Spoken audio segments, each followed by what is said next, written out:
Hello, and welcome to EPR with your favorite environmental enthusiasts, Nick and Laura. On today's episode, Laura and I discuss using GIS in the workplace. We invite Sunny Fleming back to the show to talk science communication, NFTs, and the Metaverse. And finally, flames do not have shadows. Because a flame is always a source of light, it will not cast a shadow by another source of light going through it. So basically, one light beam can't interact directly with another. How about that? That's interesting. Now I'm going to look. Cool. Hit that music.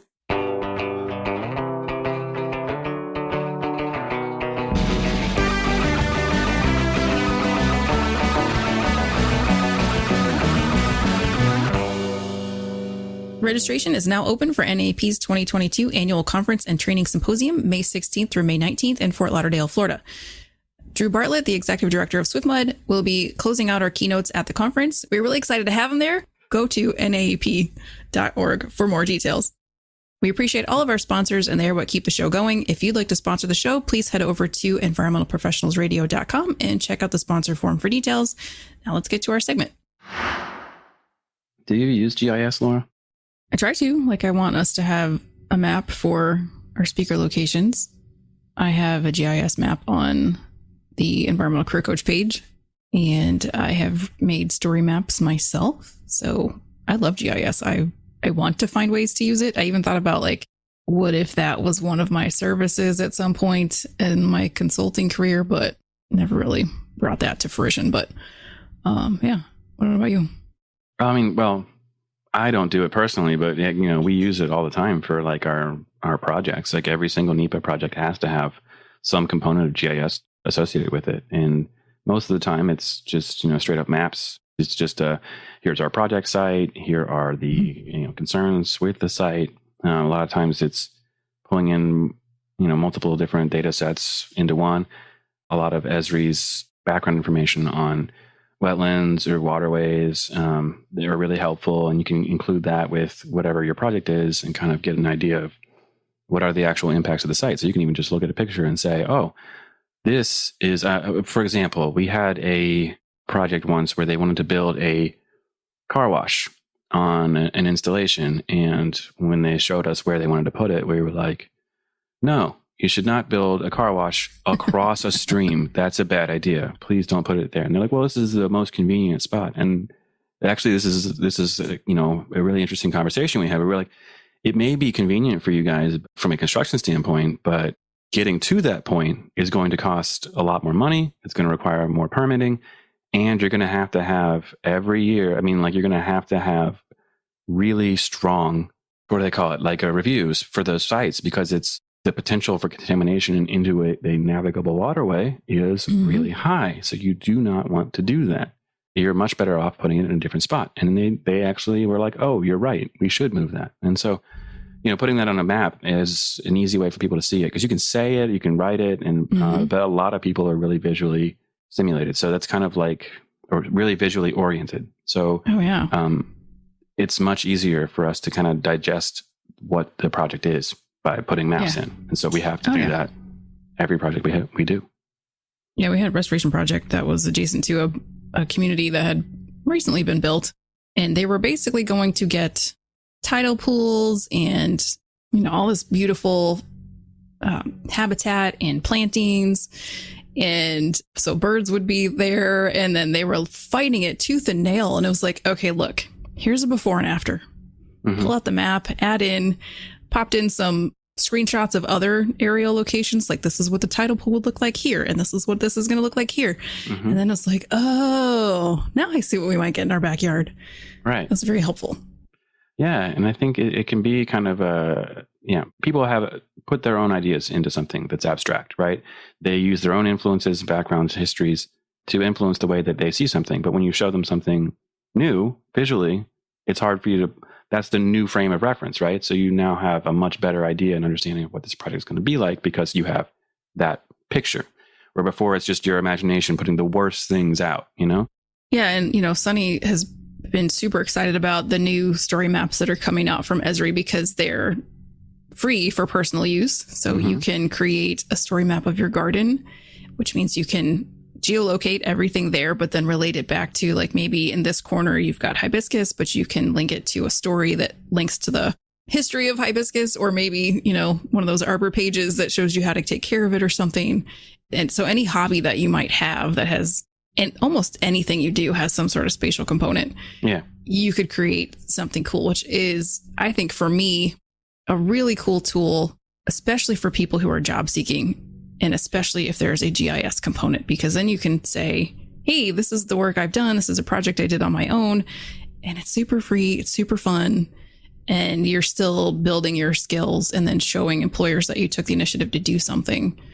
So for you hire a lot of entry-level people. Is GIS one of the skills you're looking for? It just depends on the need at the time. Like you mentioned storybooks or story maps, and I was going to say the same thing, actually. Like we recently had a transportation project, and we were using story maps to show the impacts of the construction project across miles and miles of road. And so really, really neat application for that. And, a shout out to our GIS team. They did a fantastic job pulling that together. And so we are eventually going to be looking for a new GIS person as well as our group grows. And I know that's coming sooner rather than later. So in that sense, we definitely will be. It's going to be really a requirement. And there's different ways to do it. Like some companies will have dedicated GIS personnel. That's the way we do it, right? Where we have a GIS group, we have a team, and, shout out to Aaron and Kate. They're great. Those who I work with the most. But other companies will do it where the environmental professional themselves has to do their own GIS. And there's pros and cons to that. I think a lot of times if you have a dedicated GIS person, they're going to make fantastic maps. And if that's what they're doing, then they don't rush things. I mean, there's still going to be pressure to get things done on time, but they're dedicated there for doing that so you can do the sciencey part of it, right? And the writing and all that other stuff. But, if you're in a pinch and you need things to get done, it's really great. It's a great skill to have. And if you can do that, it's also, for me, it's like a secondary skill, right? Everybody should have at least one secondary skill when they're learning their careers. If your first skill is, I'm a wildlife biologist, I know a lot of this stuff out there. But if you also know GIS, that gives you some versatility. So you even when times are slow, because you don't have a survey to go do, you're like, hey, I can make maps for you guys while I'm waiting for this next thing. There's always a benefit to doing that. So we do look for that too in who we hire. Yeah, totally. Cool. Well, we both use GIS. We both love GIS. Now let's talk to our queen of sciences in Esri with GIS. All right. Sounds great. Hello and welcome back to EPR. Today we are super excited to have our GIS guru, Sunny Fleming, return to the show. She is now the Environment, Conservation, and Natural Resources Industry Lead for Esri. Sunny, we're so happy to have you back. Thank you so much. I'm excited to be back. This is my favorite podcast, obviously. What? Oh, man. Yeah, you can come back whenever you want as long as you say that. Yeah, of course. Of course. I wasn't paid. I promise. Oh, gosh. So let's start with you getting a new job title since last we spoke. What does it mean and how have your responsibilities changed? Oh, boy. Okay. So my former responsibilities here at Esri, I was in our global business development team, and that's really our account managers and our solution engineers and all of that kind of really direct technical support and account management to the customers themselves. And I worked very specifically with state environmental agencies at that point. So how it's changed, I'm now with our industry marketing. So I'm not doing a lot of that kind of tactical work direct with our customers, but I still get to look at, okay, what's happening across the environmental space? And how do we make sure that we're telling the great stories of the good work that people are doing in the environmental space with the technology? And what are some of these trends? And how do we really broadcast that? How do we support that inside Esri? So it's more on kind of just the understanding the space, that really leaning into the, and I use air quotes so everyone can see this, subject matter expertise. I always laugh. If you call yourself a subject matter expert, you're definitely not one. So that's not my term. And as you know, we have tons of people here at Esri. It's the Environmental Sciences Research Institute that have an environmental background, right? So I have a very specific perspective coming into this, which means that I get to admit that I don't know everything, because I absolutely don't.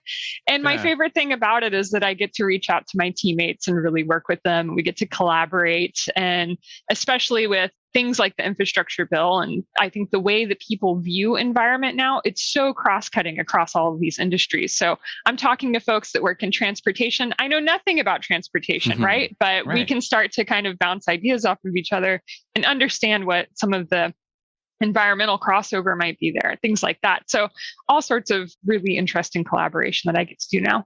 Oh, that's really cool. It's got to be kind of fun to do something that touches a lot of different industries. Is there stuff you're learning like on a daily basis then? Is that what's happening? Oh, yeah, absolutely. For sure. The learning curve is huge. And that's both from a how do I execute on this job and what are their strategies, as well as what are these topics that I haven't necessarily always been involved in, but now I am. So as part of this, it's called the Industry Lead for Environment and Conservation.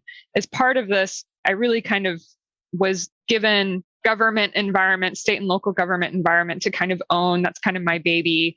I have a lot of support in that because I'm a new little chicklet.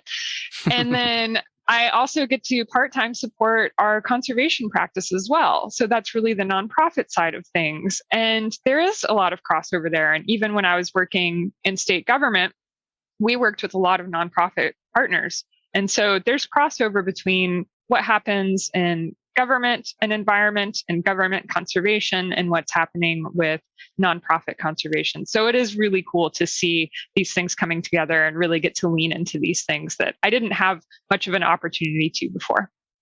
Oh, that's really cool. And so I guess like long term for this, what are your goals for that position? What do you want to get out of it? Yeah, well, I want to take over the world. No, I'm just kidding. Okay.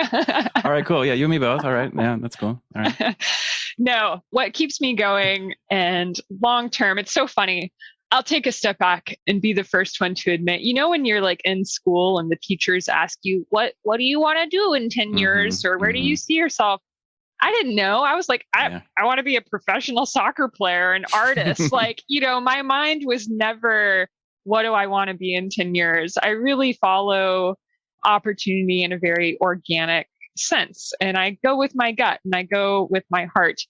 The thing that I love about this job and this work in Esri is that, I can't quite describe how fulfilling it is to see a community and it used to be, I would say, GIS users, but it's more than that now. I think GIS, it's really starting to be understood by other levels, by leaders of like, oh, okay, yes, it's technology, but it's a different kind of technology and it can solve my challenge. So it's really fulfilling to see people do good work that helps protect our environment using a technology that we develop.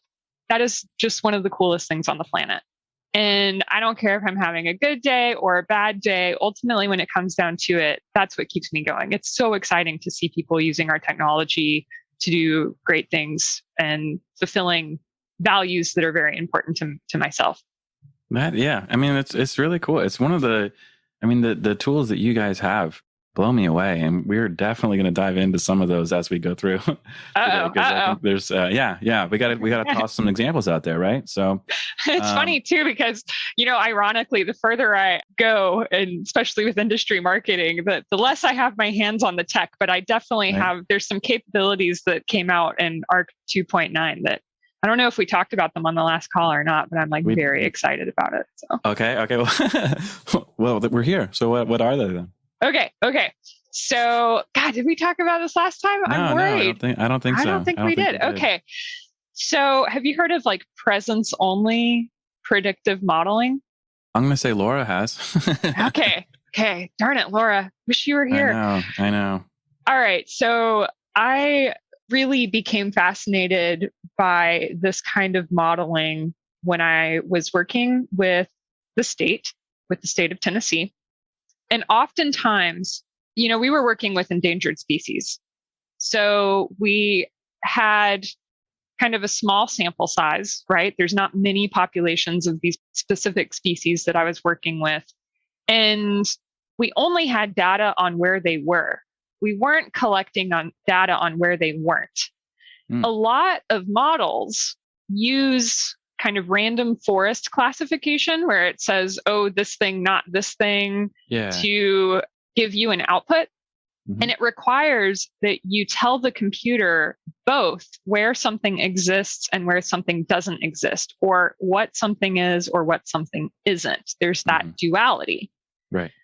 So this kind of modeling, presence only predictive modeling, doesn't require you to not know, right? It doesn't require it. It only will take, if you have a limited set of data and that's all you have, and you just know where something exists, but you don't know where it doesn't exist, then you can input it into this model and it will spit out a raster, so a cover of the landscape that says, there's a high probability that your species might exist here based on the conditions, or there's a high probability that the conditions for your species exist here.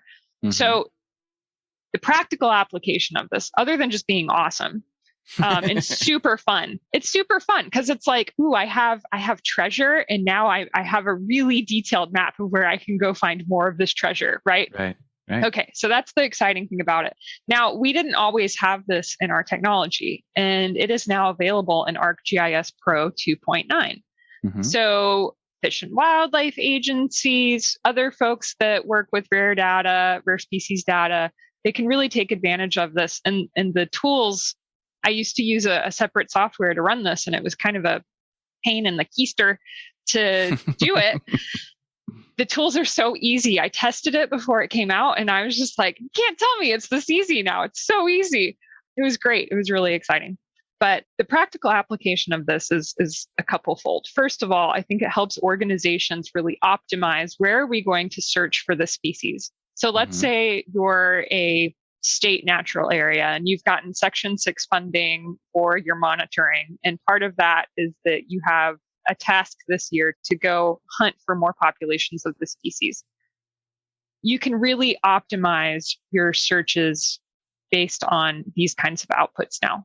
They give you a really specific area to look in and really ground truth the data. So that's super cool. But let's also think about something like environmental review. Oftentimes, states will conduct an environmental review based on just a buffer of where they know something exists, right?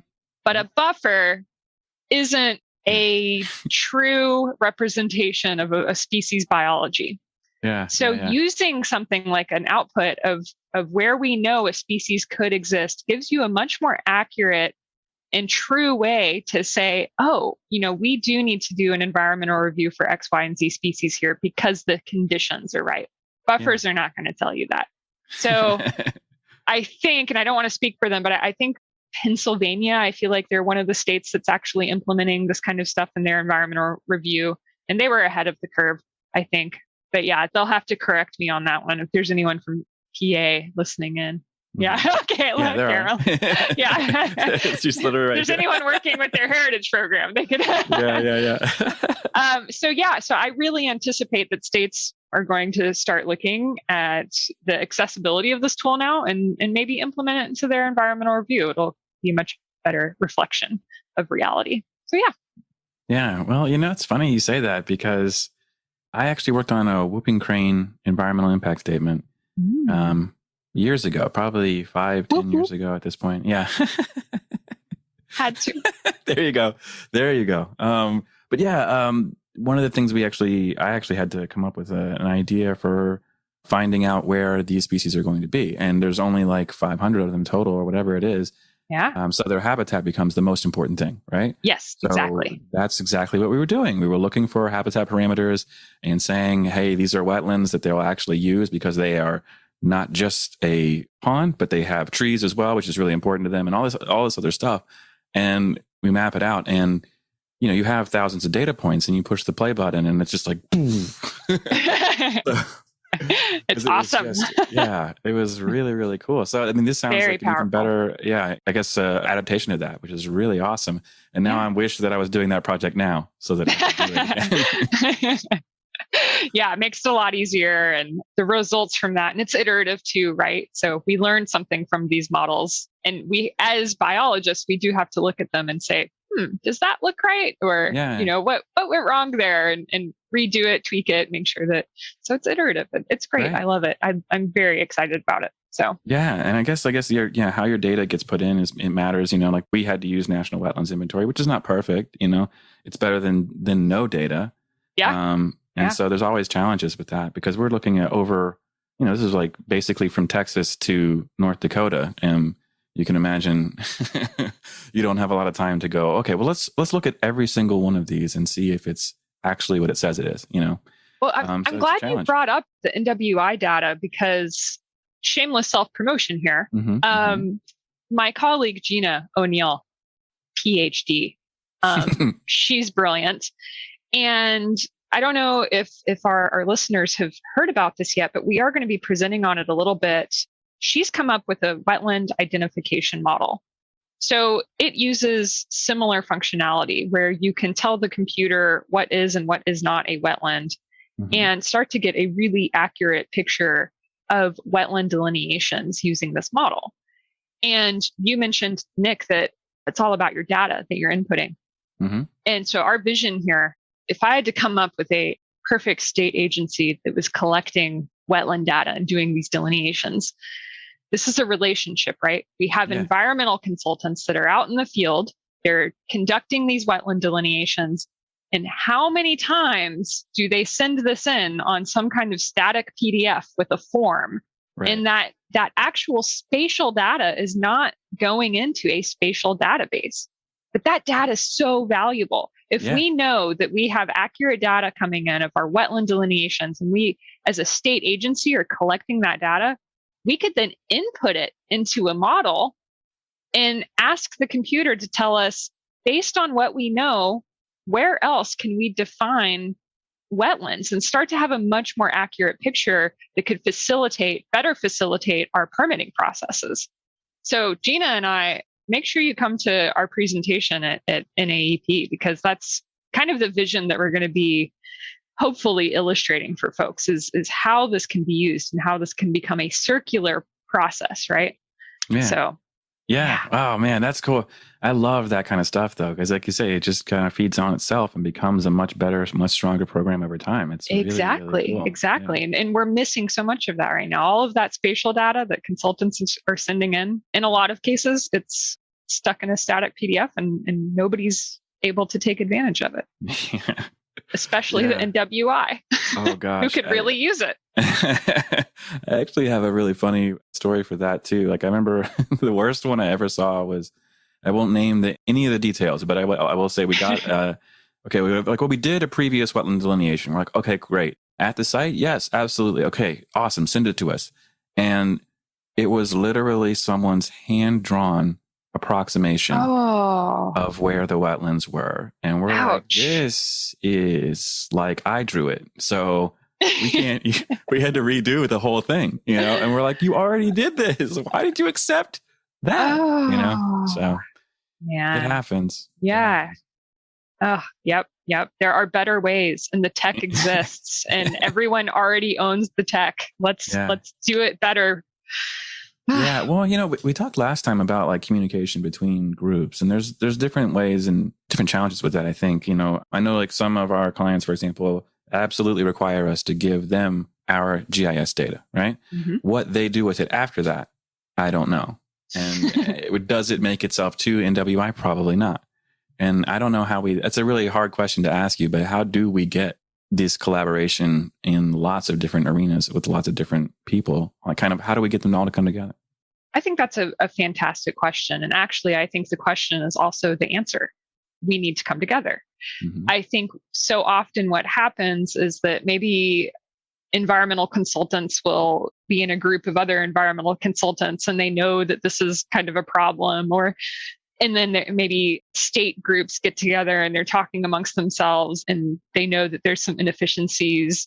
And then the federal groups will be talking and, between EPA and U.S. Fish and Wildlife Service, maybe they're not cross-pollinating, or maybe they are, but the communication between all of us and setting a vision and understanding the relationship between our private industry and our private consultants, our local and county governments, our state and our federal, that rarely happens. And so I think what Gina and I are going to be presenting on at NAEP is really kind of a hypothetical vision, not going to lie. It is not implemented. There's components of it, and everybody has access to this technology, but they're not recognizing that, oh, we can start using this to make sure that the relationship between everyone is there and is working smoothly and can actually feed into all of these other collateral things that we're all working on, right? Mm-hmm. So that's really it. I think it just takes a conversation, and darn it, that's my pulpit right now. And yeah. And if I can just present the vision, that's at least one way to get the conversation going. So yeah. Oh, that's awesome. So, I mean, that's a great thing for us to look forward to at NAEP, and kind of is a nice segue to my next question, because we are beyond thrilled to have you as our first keynote speaker at the conference. I'm so excited. Excited. I say I'm the Jack Consolation Prize, and nobody knows who I am, but I'm very excited. I'm very excited. I've picked out my outfit and everything. No, I'm jazzed. Yeah. That's well, awesome. Duh. I had to pick out my outfit. I hear you. My daily scrubs, they're not keynote material. I know, right? Yeah. Oh gosh. Yeah. So it's going to be awesome. Like you're such a good presenter. You have such a good, way you're speaking. I don't know why I'm saying all these extra words here, but you're going to be great. And I'm really excited about it. But I wanted to ask if you can give us just a little preview of what you're going to talk about without spoiling too much. Okay. Well, without spoiling too much, I think environmental professionals have the greatest job in the world. And that's really what I'm going to be talking about. And I think that the work that environmental professionals do, yesterday was National Environmental Professionals Day, right? That's right. Yeah. So I feel like this is appropriate to talk about, but I feel like the work that we do, I'll still include myself in that category. The work that we do is only going to become more and more important. Mm-hmm. And I think we need to be really proud of that, but we also need to lean into and think about what are some of the new expectations we might have as environmental professionals. And also, how do we start communicating to others about the work we do, right? Yeah. We can be very technical. We love our technical stuff, but how do we start communicating the value of what we bring to the table with people who their eyes will glaze over if we start saying technical words, right? So that's my intent. I really hope that with my keynote, I inspire folks to think about that and to be really, really proud of the work that they do and understand and recognize how important it is, and that's only coming into sharper focus as time goes on. Yeah. Oh, that's so great. And one of our focuses on the show has been, that if I could choose a word, I want it to be collaboration. I am a collaborator. Oh, yeah. I love that concept. I love the idea. And I also recognize that when I talk to like my brother, for example, and I say anything about the environment, he's like, so I know that I have a challenge, And you're like, hey, easy. That air you're breathing when you're snoring, right. It's only clean because of us. Dang right. Yeah. But I think it's really important because I just, people are like, oh yeah, it's all you. So go do your thing and leave me alone. And it's like, well, no, I need your help too. Yeah, it's like, exactly. It's not just me. So exactly. Have you seen any shifts in how we communicate with people that are kind of on the positive side of things? It's interesting that you asked that question. My number one gripe right now, and the thing that really concerns me, is that we're really hitting people over the head right now with climate change. Right. And it's necessary that we draw attention to this as an issue. It absolutely is. However, we need to be really sensitive to the way in which we speak about climate change and think of what is the psychology of the person who's hearing that message, and what's the behavior that we want them to take. Because right now, when you hear about climate change, it's my favorite term, doom scrolling. Yeah. When you're doom scrolling on your phone. And I personally, I'll catch myself doing that all the time. That the algorithms on my phone, they obviously know what I do. I get a lot of articles about climate change and things like this on my phone, and they're all really, really negative. And they're all really, really scary. And it puts a barrier that I have to overcome every morning to get up, get out of bed, and do something about it. Yeah. And a lot of people won't overcome that barrier if they're just faced with a really negative clickbait headline. And this is actually a topic that they talk about in science fiction writing as well. Science fiction writing can be really negative. And it presents this really like dismal idea of what the future could be. Yeah, dystopias, right? Why? Why do that? Technology can be a great thing, and we need to be illustrating why it could be a great thing. Climate change presents us with an opportunity to do something about it and to better ourselves. And that's the message that I wish I would see more of in headlines. How do we do things as individuals on a daily basis that reduces our impact to climate change? Because there are ways, and they're simple ways. And the thing is, too, another thing I really don't like about our current climate change messaging is that there's a lot of judgment in there. Yeah. But we have to realize that everyone lives their own life, and everyone has their own kinds of creature comforts that they might like to enjoy or things that they might like to do. And we can't expect everyone to wake up one morning and do whatever it is that we think they should be doing, right? Yeah. Everyone has to find their own way to tackle this challenge.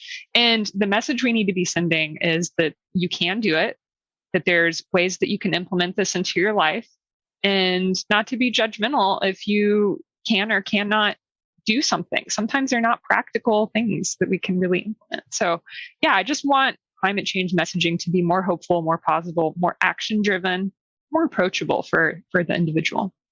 Yeah, that's very well said. And I really appreciate that too, because I think it's really important for people to hear.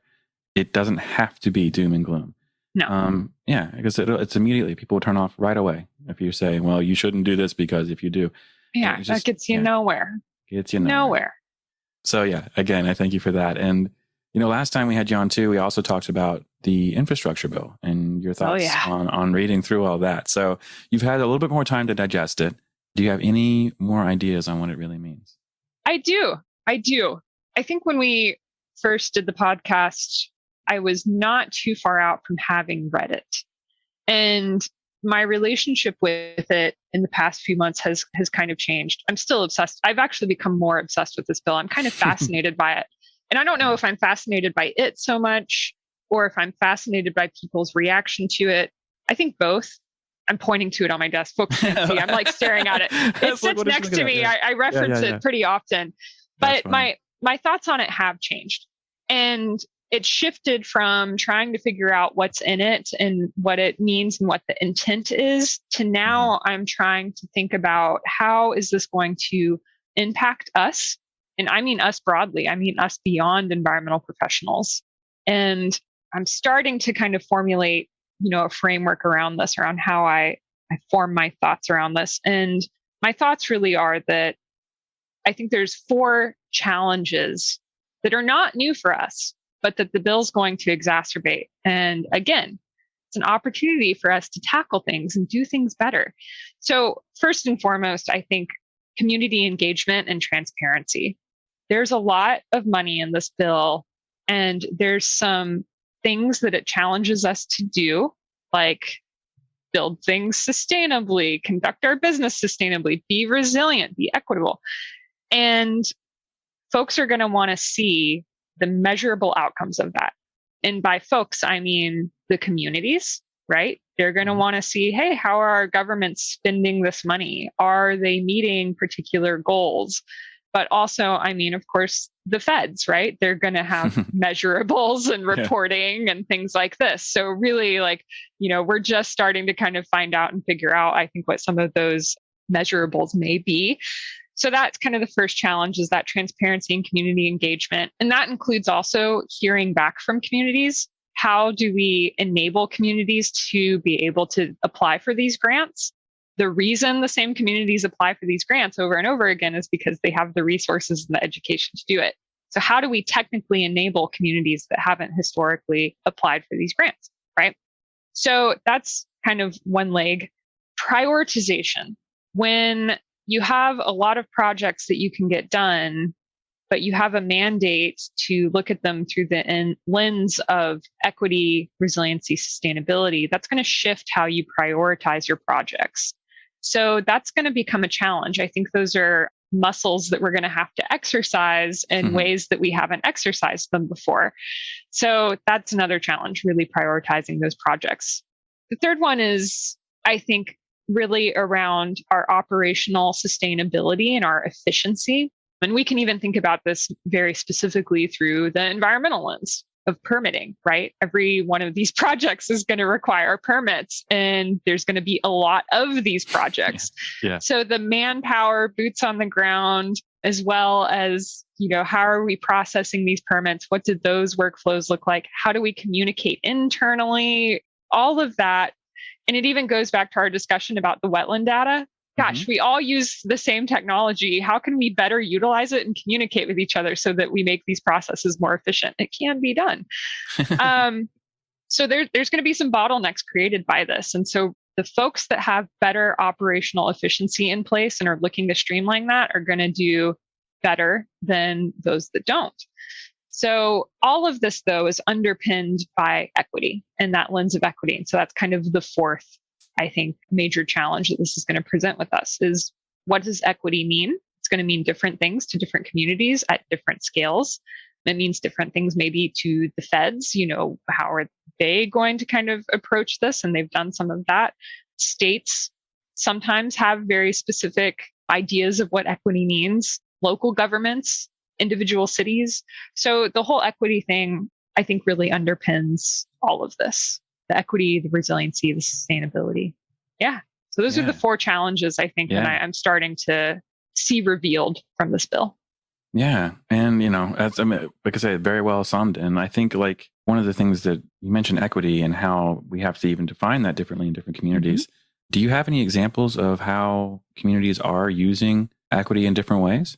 Yeah, absolutely. I think, especially when I think about the technology and what Esri provides to our end users, every state owns our technology. The feds own the technology. A lot of the major cities and the minor cities and the counties, they all own this tech, right?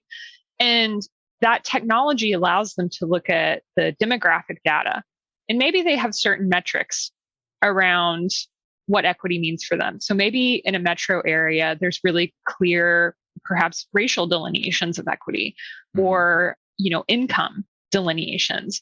But then maybe if you're looking at a statewide scale, maybe it's between the urban and rural divide. Maybe that's your lens of equity. But the underlying attributes of demographic data, you can really look at those across a landscape and say, well, these are the characteristics that I'm targeting, and this is maybe what I want to look at. Or in a metro city, you can take that exact same data and say, well, these are the characteristics I'm interested in. So maybe, move your slider, right, to capture those characteristics and start to address these things. First of all, consistently, you can use the same data at scale across a landscape, but also be flexible enough that you can apply it to your individual characteristics. And so, I think we see a lot of different communities already doing this and already tackling this. So many states right now are looking at California's EJ screening tool, I think they have, and they're starting to implement their own versions of that based on their own kinds of criteria. So I just came back from the Environmental Council of the States, and they were all talking about their EJ screening tools. And it was really cool to see everyone's kind of looking at that pattern that California's put in place and implementing it for themselves in their own states. So that was awesome to see. That's really cool. I love hearing that because, we don't always see that. And sometimes when that stuff is happening, it's behind the scenes and it takes a year or two for that to come through. So I'm really excited to hear that. That's my job now, to get those stories out. How fun is that? Yeah, that is actually pretty great. And, we have a lot of people listening. I think we have environmental professionals, right? What that even means is really unique to me because, you talk about what you're doing and you're not doing it, quote unquote, but you are, right? You telling stories about how this is all coming to be, what you think about the infrastructure bill and the opportunity we have in front of us. All of that to me is the essence of an environmental professional. I think it's great. Yeah. Awesome. Well, thank you. Because sometimes I'm like, miss being in the field.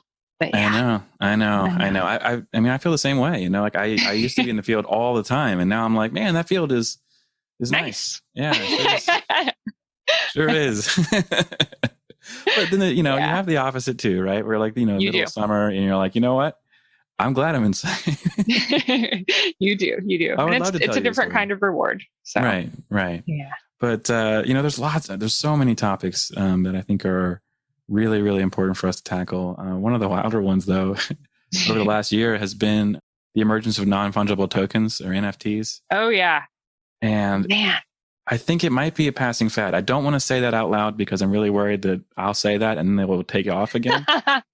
But because I know investors are struggling to determine the actual value for these things. And so do you know, like you had a post about the potential value of NFTs for public land and historic site conservation, or you shared a post about that. And shared a post about it, yeah. What are the implications about adopting NFTs for public spaces? So I find this really interesting. And I have a good friend who was in Tennessee State Parks. He was their marketing guy. And he and I really enjoy having conversations around some of these topics, and the good, the bad, and the ugly. Because when you start talking about using this kind of blockchain technology, which is really energy intensive technology for the good of environment, it sounds really hypocritical. Yeah. And I would say right now it is. The technology has not evolved yet to be energy efficient. And I'm not an expert on this. It's just one of these things that we like to kind of think about. To your point about we're really struggling to understand the values of NFT, I think anytime you have a new currency, and we see this in history, and again, I'm not an economic expert, there's going to be a lot of volatility. And so we see that right now with cryptocurrency and with NFTs. But what I find fascinating about it, and I really understand it at a high level, I think something that's kind of kept conservation back historically is that we have a finite opportunity to conserve, right? And so therefore, when we are up against the question of what is the economic value of extractive industry on our lands versus what is the value of preserving that, it can be really hard conversation. Now, when we look at technology like NFTs and starting to monetize this in a way, you're starting to build an economy around conservation that has never existed before. Right. And so that fascinates me because I think it finally gives conservation an opportunity potentially to explore how can we use this for conservation, for raising funds for our public lands, raising funds for protection of species. And we've seen this, and it has been controversial. I want to keep reiterating that. We've seen this come from the World Wildlife Fund. I believe they did an NFT program where they sold NFTs of rare species. And these are little virtual representations of the rare species, and you could buy them, and they were a certain value, and that raised funds for protection of those same species. We now have seen this with the National Park Service, and I think that's the post that you're referring to. And they've put out NFTs of nice little landscapes and things like that that people can buy, and that raises funds for other conservation efforts. And it's controversial because, and I alluded to this, it's really energy intensive. Yeah. So I think it's only going to be truly valuable when the technology is more energy efficient and more sustainable, because it's not right now. And that's the bottom line. But that doesn't mean that as conservationists, we can't look at the implications of the technology and start to think about ways that we can use it. Yeah. I do think that's valuable. I do think that that's something that conservationists and environmentalists need to start thinking about. We know that it's an issue. We know that there's an energy efficiency issue, but I think there's opportunity here as well. Yeah. And, like I say, I think it's one of the great reasons to have you on the show is you're a champion for creativity, right? Which is something that... I love that. God, can I have that as a badge? Yeah, that's awesome. I will make it for you. Well, it won't look pretty. I can't write or draw, but it'll say that in there, champion of creativity. And I think it's really important too, because a lot of what we do is we write reports, right? There's a template.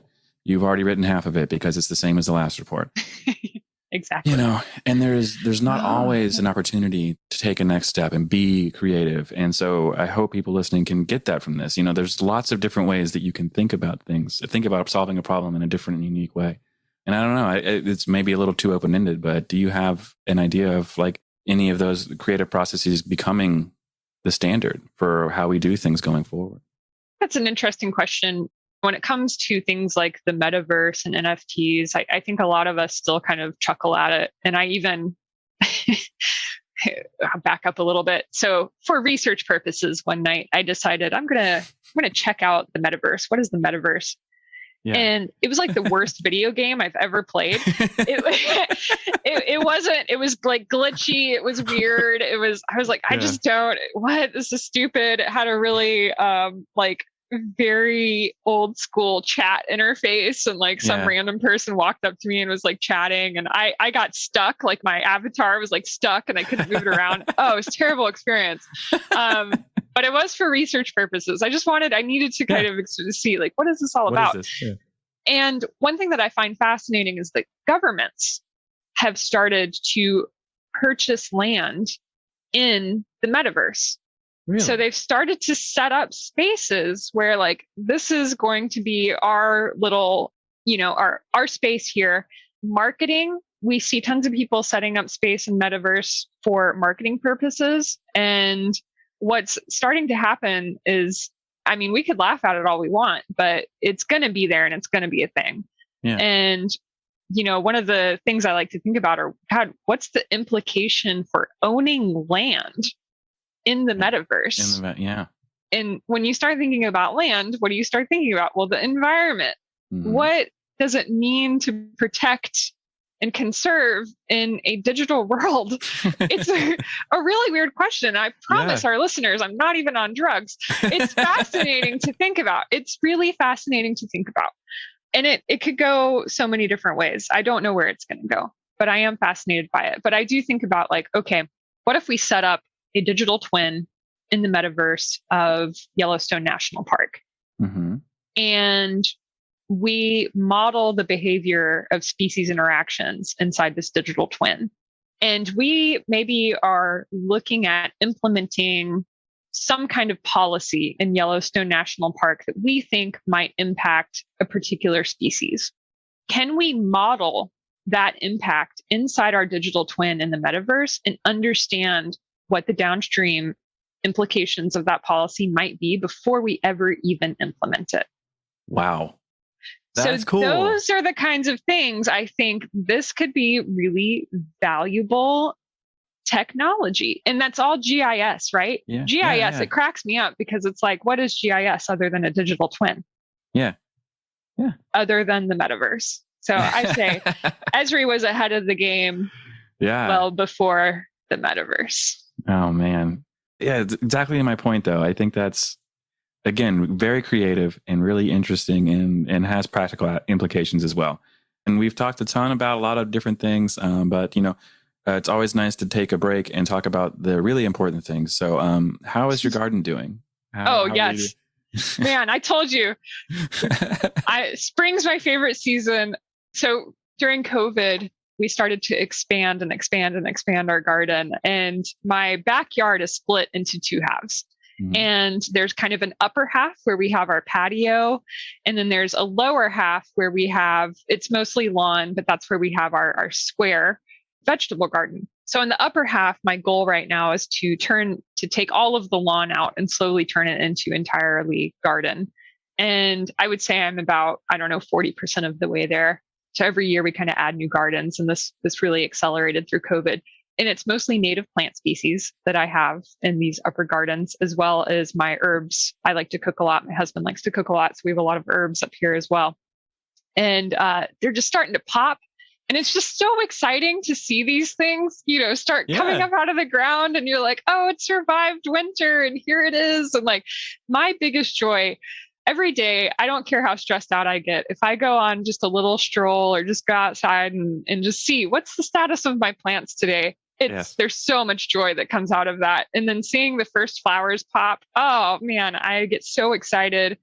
My husband has really taken over our vegetable garden. That's kind of his domain now. Mm-hmm, mm-hmm. And I'm so glad because he's really implemented, I think, a more sustainable practice in that particular garden. I used to do it kind of in really small rows. I had small but many rows. Yeah. Now he's made very few rows, but they're nice, big, and fat.